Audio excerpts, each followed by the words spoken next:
إيه اللي هيحصل لو الحقيقة عن فريد وسونا اتكشف؟ هل ده حلم ولا الواقع هيكون صدمة كبيرة؟ الكل في انتظار اللحظة دي، لكن الحقيقة هتكون أقوى من أي تخيل. فريد وسونا على وشك اتخاذ قرارات هتهز كل شيء، مش بس حياتهم الشخصية، لكن كمان حياتهم مع سيران وعابدين. هل هيقدر فريد يختار بين سيران وحبه الجديد؟ وهل سونا هتدفع ثمن قرارها؟ سيران مش هتستسلم بسهولة، وعابدين في صراع داخلي عنيف بين الانتقام وبين مشاعره، وكل لحظة هتتغير فيها العلاقات بشكل صادم. هل هيكتشفوا كل شيء عن السر الكبير بينهم؟ هل هيخسروا كل حاجة من وراءه؟ عايزين تعرفوا كل التفاصيل؟ لو لسه مش مشتركين في القناة، اضغطوا على الاشتراك عشان تكونوا أول من يعرف، ولا تنسوا تفعيل الجرس عشان ما يفوتكمش أي جديد، وما تنسوش تكتبوا رأيكم في الكومنتات. تحليلاتكم مهمة لينا، وعايزين نعرف توقعاتكم للأحداث الجاية. خليكم معانا عشان كل حاجة هتتغير في لحظة. هتكون الحلقات الجاية مليانة تشويق ومتغيرات غير متوقعة. بعد عرض حلقة اليوم من مسلسل طائر الرفراف، لن تعرض الحلقة الأسبوع القادم بسبب عطلة رأس السنة. من المقرر عرض الحلقة 89، وبعدها سيأخذ طاقم العمل إجازة لمدة أسبوع أو أسبوعين، مثل جميع المسلسلات الأخرى التي ستتوقف مؤقتاً هناك. احتمال أن تمتد الإجازة إلى أسبوعين، لكن حتى الآن المدة المتفق عليها بين المنتجين هي أسبوع واحد فقط. سأوافيكم بأي أخبار جديدة فور توفرها.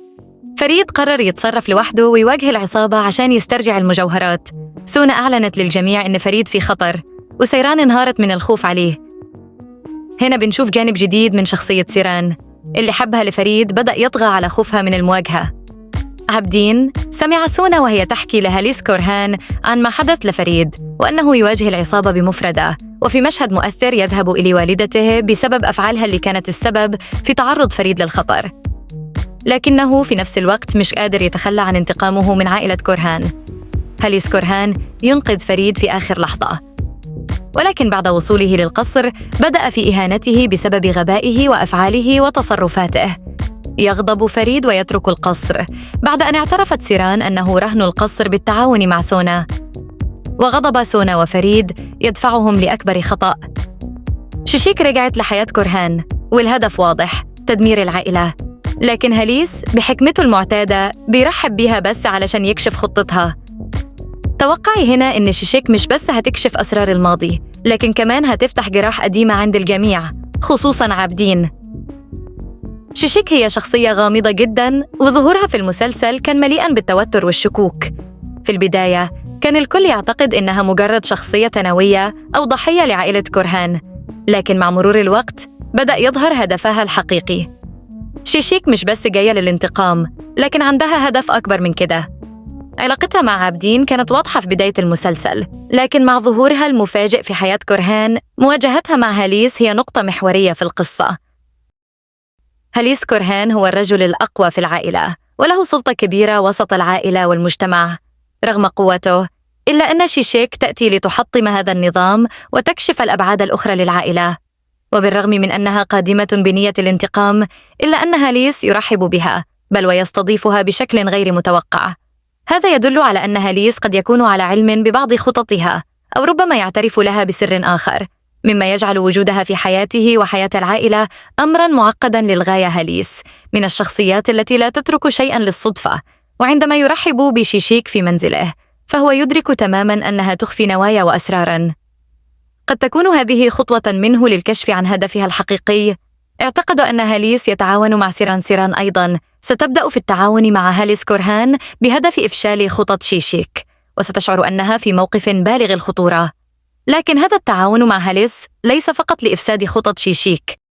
في الحلقات القادمة ستتصاعد التوترات بينها وبين سيران بشكل كبير، حيث ستحاول شيشيك استعادة قوتها في شركة كورهان، خاصة بعد محاولتها لتدمير علاقة فريد بسيران. هاليس يكتشف سر سيران. الخبر وصل إلى هاليس كورهان بطريقة أثارت غضبه وخوفه في نفس الوقت. رؤية سيران تخاطر بحياتها في سبيل تحقيق حلم الإنجاب أشعرته بالقلق العميق تجاهها، ليس فقط لأنها زوجة حفيده، ولكن لأنها جزء من العائلة. قرر هاليس كورهان التدخل بشكل مباشر لتغيير مسار حياة سيران. بدلاً من تركها تركز على العلاج الخطير، أعطاها مسؤولية إدارة شركة كورهان، وهو منصب لم يتوقعه أحد. يريد هاليس إبعاد سيران عن فكرة العلاج حتى تتجنب تعريض حياتها للخطر، كما يرى أن إشغالها بمهام كبيرة ومسؤوليات العائلة سيعيد لها تركيزها وقوتها، مما يبعدها عن التفكير في مخاطر العلاج. لم تتوقع سيران أن هاليس كورهان سيضع ثقته فيها إلى هذا الحد. شعرت بمزيج من الفخر والخوف. الفخر لأنها أصبحت جزءاً من قرارات العائلة المهمة، والخوف من عدم قدرتها على تحمل هذه المسؤولية الكبيرة. وأيضاً سيران هتكون سبب في إنقاذ عائلة كورهان والديون ورهان القصر. أما عن علاقة سونا وفريد بعد غضبهم من سيران، علاقة سونا وفريد تأخذ منعطفاً صادماً وغير متوقع بعد غضبهما الشديد من تصرفات سيران. الشعور بالخيانة من قبل سيران عندما أحرجتهما أمام العائلة يزيد من توتر الأجواء، مما يدفعهما إلى اتخاذ قرارات متهورة قد تغير مجرى الأحداث تماماً. بعد تصاعد التوتر مع سيران، تلجأ سونا إلى فريد بحثاً عن الدعم والمواساة. تحكي له عن الإهانات التي تعرضت لها من العائلة بسبب أفعالها التي وصفت بالأنانية. في لحظة ضعف وانكسار، تتقاطع مشاعر الغضب والحزن بينهما. بالنسبة لفريد، تصرفات سيران ليست فقط إهانة، بل خيانة لثقته بها. يجد نفسه منجذباً إلى سونا التي تبدو الوحيدة التي تفهم ألمه في تلك اللحظة، مما يفتح الباب أمام أفعال غير متوقعة. في لحظة ضعف مشترك بينهما، يخطئ فريد وسونا معاً. هذا التقارب لم يكن مخططاً، لكنه جاء نتيجة للغضب والانكسار. العلاقة التي حدثت بينهما تحمل تساؤلاً كبيراً. هل كانت نتيجة حقيقية لمشاعر مكبوتة أم مجرد رد فعل على تصرفات سيران؟ المشهد الذي يظهر علاقة فريد وسونا يترك المشاهدين في حيرة.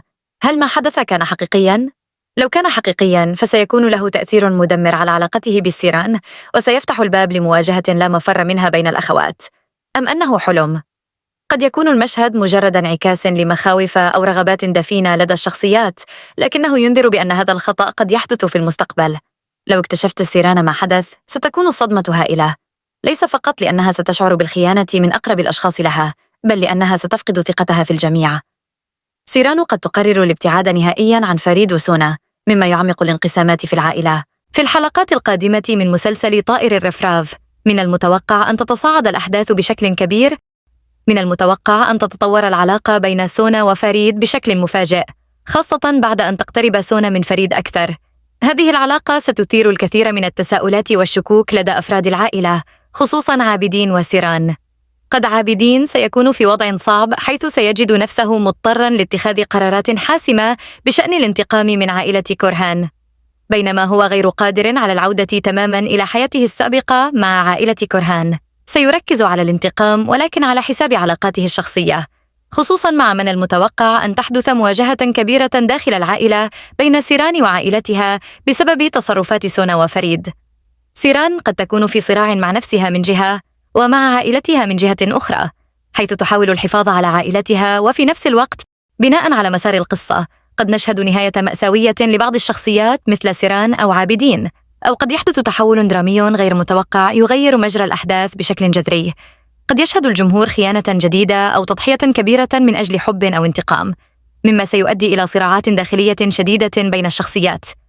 هذه التوقعات تتنقل بين الحب، الخيانة، الصراعات العائلية والانتقام، مما يجعل الحلقات القادمة مشوقة ومليئة بالتحولات الدرامية.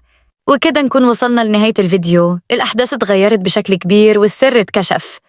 لو عجبتكم الحلقات اللي فاتت وعايزين تتابعوا كل جديد، ياريت تدعمونا بلايك وتشتركوا في القناة وتفعلوا الجرس عشان تتابعوا كل التحليلات أول بأول. شكراً لمتابعتكم، وأشوفكم في الفيديو الجاي. سلام.